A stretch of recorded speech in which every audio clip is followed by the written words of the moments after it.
बड़ी शिक्षा छोटा संदेश में आप सभी भाई बहनों का बहुत बहुत स्वागत है। आज की चर्चा का विषय है ज्ञान का प्रवाह। यहाँ दो शब्द आते हैं, एक है ज्ञान। देखिए, ज्ञान का अभिप्राय होता है आध्यात्मिक ज्ञान से, जो आज भौतिक जगत में हम कंप्यूटर का, मोबाइल का, रेडियो का या और हम जो शिक्षा में जो एक भौतिक ज्ञान लेते हैं ना अध्यापकों द्वारा, उस ज्ञान से अभिप्राय नहीं है। केवल परमात्मा, प्रकृति और आत्मा। देखिए, शास्त्रों में इन तीन ही तत्वों की विस्तार से चर्चा की गई है। प्रकृति का मूल रूप से अर्थ लिया जाता है सतो रजो तमो गुणों की जब सम अवस्था होती है।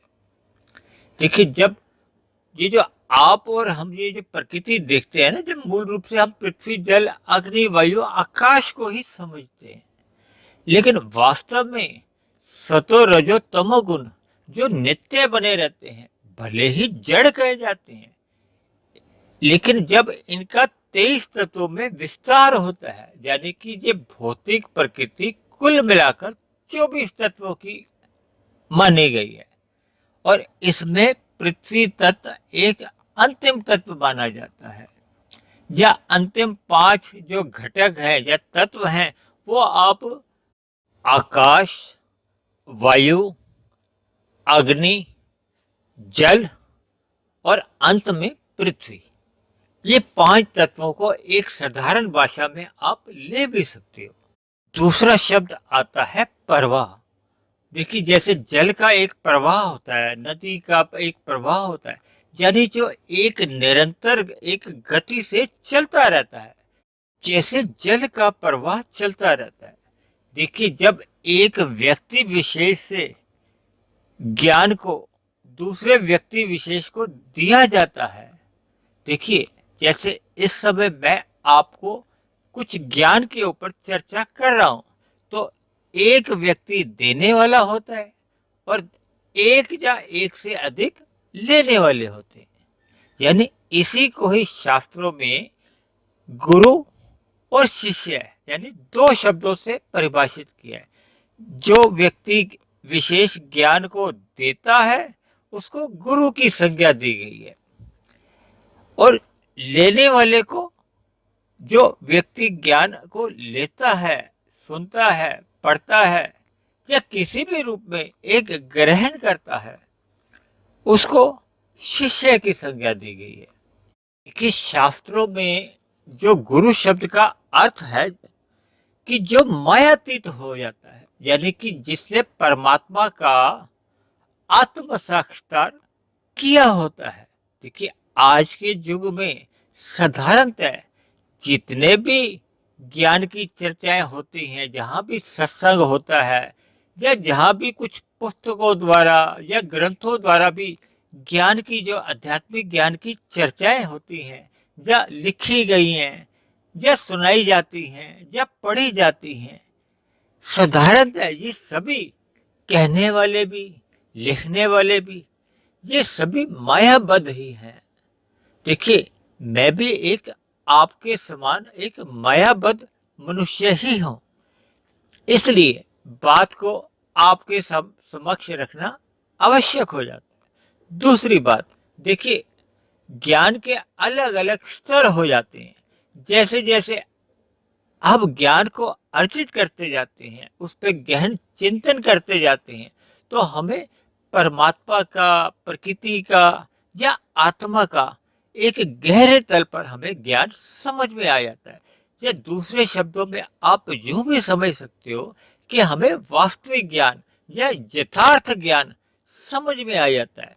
तब हमारे भ्रम खत्म हो जाते हैं, यानी हमारी शंकाएं दूर होने लगती हैं, हमारे कर्मों में फिर सुधार आ जाता है। देखिए, आत्मा को परमात्मा ने अपना ही एक अंश कहा है कि जीव मेरा ही सनातन अंश है। देखिए, सनातन का अर्थ होता है जिसका ना तो आदि है और ना ही कोई अंत है। यानी कि एक नित्यता बनी रहती है। यानी कि आत्मा का जन्म और मरण नहीं होता। जब मरण ही नहीं होता तो जन्म का तो प्रश्न ही नहीं होता। इसी तरह शास्त्रों में बताया गया है कि सृष्टि के आरंभ में ही परमात्मा ने अपने मुख से वेदों को प्रकट किया।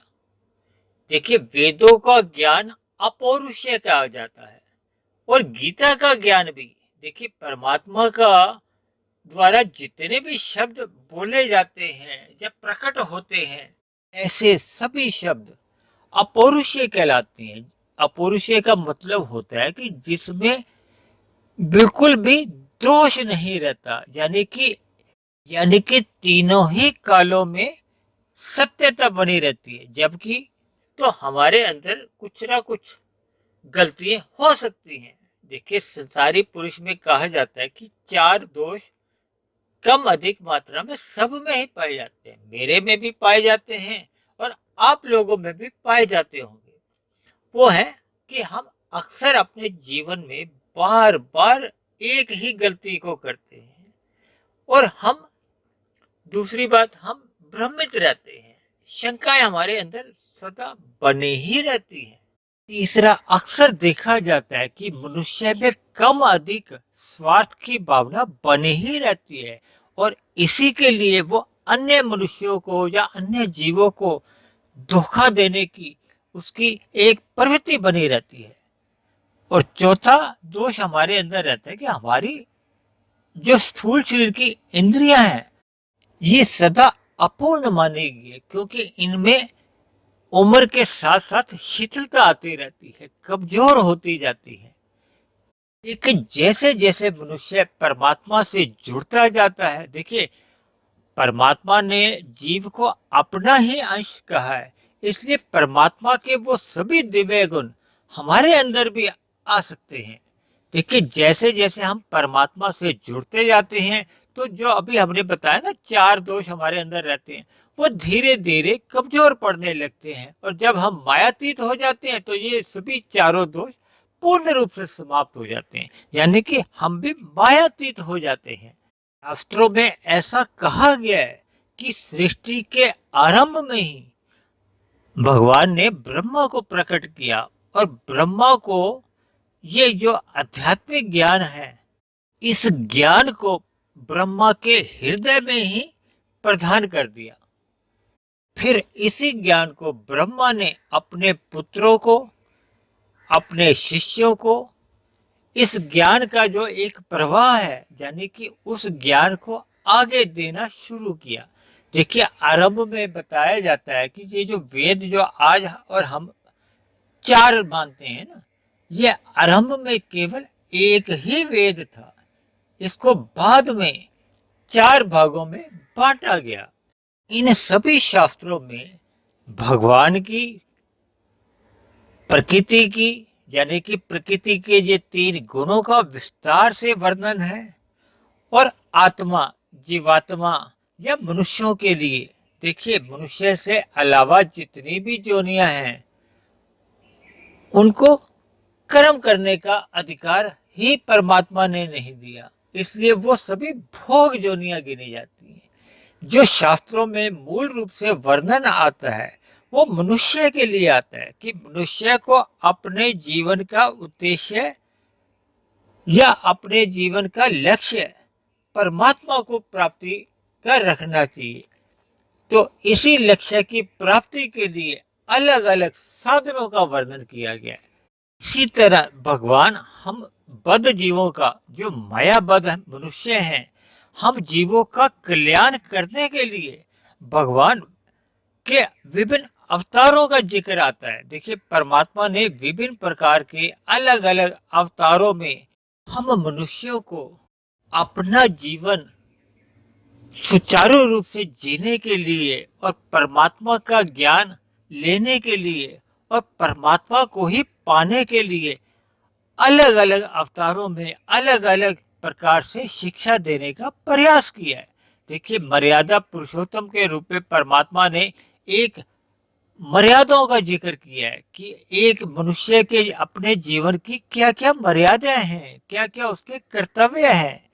इसी तरह परमात्मा ने श्री कृष्ण के अवतार में मनुष्य को कर्म योग की विशेष रूप से एक शिक्षा दी है। इसी तरह वेद व्यास के अवतार में शास्त्रों को देखिए, वेदों में बहुत सी बातें बहुत जटिल रूप में कही गई हैं जो एक साधारण मनुष्य को समझ में आ नहीं पाती। इसलिए भगवान ने अपने वेद व्यास रूपी अवतार में इन वेदों का सरलीकरण करने के लिए विभिन्न प्रकार के पुराण लिखे, उपनिषद लिखे, यानी कि विभिन्न प्रकार से एक सतोगुणी साहित्य को एक अलग रूप दिया, जो आज आपके लिए और हमारे के लिए एक शिक्षा का केंद्र है। देखिए, आपने अक्सर अलग अलग सत्संग में सुना होगा कि व्यास गद्दी, देखिए जहां भी वक्ता बैठते हैं ना, उसको एक साधारण मनुष्य व्यास गद्दी कहता है। देखिए, व्यास गद्दी इसीलिए ही कहा गया है कि वेद व्यास जी ने जो हम सभी मनुष्यों के लिए, विशेष रूप से कलयुगी मनुष्यों के लिए, जो इतना अधिक सतोगुणी साहित्य लिखा है, उसका हम सब मनुष्यों को लाभ उठाना चाहिए।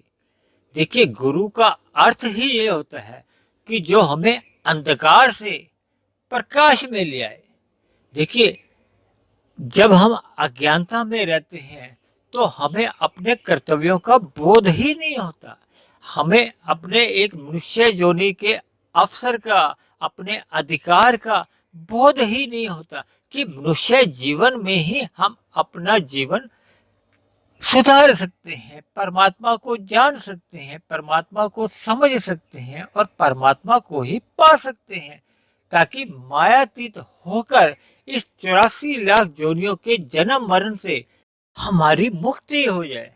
देखिए, शास्त्रों में इस माया को तो जड़ कहा गया है, लेकिन नित्य कहा गया, क्योंकि ये जो सतो रजो तमो गुण है, जिनकी अक्सर हमारी जितनी भी चर्चाएं होती है उसका बार बार जिक्र आता ही रहता है।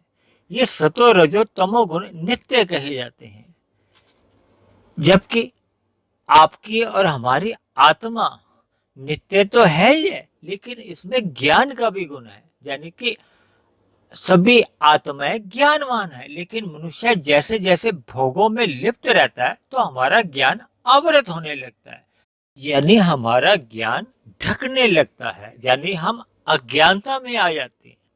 तो उसी अज्ञानता को जब हम दूर कर लेते हैं, देखिए जब हम सत्संग करते हैं या सतोगुनी अवस्था में रहते हैं, तो हमारा जो ज्ञान है वो पुनः हमें अपनी मूल स्थिति में मिलने लगता है, यानी कि हमारी अज्ञानता मिटने लगती है। जैसे सूर्य के आगे काले बादल आ जाते हैं तो ऐसा ही रूप से सूर्य का प्रकाश कम पड़ जाता है या थोड़े समय के लिए हट जाता है। इसी तरह जैसे जैसे हम प्रकृति के भोगों में मर्यादा से अधिक लिप्त होते जाते हैं, हमारे अंदर प्रमाद आने लगता है, हमारे अंदर आलस्य आने लगता है, हम लोग अज्ञानता में आ जाते हैं। देखिए, ज्ञान आपके अंदर भी है और मेरे अंदर भी है। मैं भी जो जितनी भी चर्चाएं करता हूँ, कोई एक नया ज्ञान नहीं है, यानी हम ज्ञान पर कोई अपनी एक व्यक्तिगत तो मोहर नहीं लगा सकते कि ये मेरा ही ज्ञान है।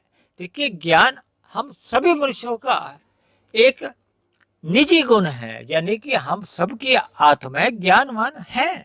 हम जैसे जैसे बस अपनी अज्ञानता हटा लेते हैं, देखिए अज्ञानता हटती है जैसे जैसे हम सतोगुनी अवस्था में रहते हैं, सत्संग करते हैं, तो वैसे वैसे हमारी अज्ञानता हटती जाती है।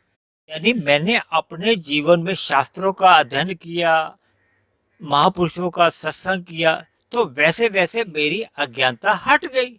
ऐसे ही जैसे जैसे मैं आप भाई बहनों को ज्ञान की बातों से अवगत कराता जा रहा हूँ, तो जिन जिन भाई बहनों की थोड़ी अज्ञानता की स्थिति है, वो धीरे धीरे आपकी भी अज्ञानता की स्थिति हटने लगेगी और ज्ञान की स्थिति जो आपके अंदर पहले से ही है वो पुनः लौटकर आने लगेगी। तो आज की चर्चा का जो हमारा एक मूल उद्देश्य था वो ज्ञान का प्रवाह इसी प्रकार ये चलता रहता है। तो इन्हीं शब्दों के साथ आज की चर्चा को हम यही विश्राम देते हैं। आप किसी भाई बहन का कोई प्रश्न हो, कोई बात समझ में नहीं आई हो, तो आप नीचे दिए गए कमेंट्स बॉक्स पर जाकर आप अपना प्रश्न भी लिख सकते हैं। आप अपनी कोई आपत्ति हो, कोई सुझाव हो, वो भी आप लिख सकते हैं। दूसरी बात, यदि आपको मेरे इस ज्ञानात्मक वीडियो से कुछ लाभ मिल रहा हो, तो मेरी आपसे विनती है कि आप मेरे इस ज्ञानात्मक चैनल को सब्सक्राइब कर लें। व अन्य जिज्ञासु भाई बहनों को जो अपनी अज्ञानता दूर करना चाहते हैं, परमात्मा से जुड़ना चाहते हैं, ऐसे सभी भाई बहनों को भी इस ज्ञानात्मक चैनल को सब्सक्राइब करने के लिए प्रेरित करें। तो कल फिर मिलते हैं एक नए विषय को लेकर, एक नए संदेश के साथ। तब तक आप सभी भाई बहनों का बहुत बहुत धन्यवाद।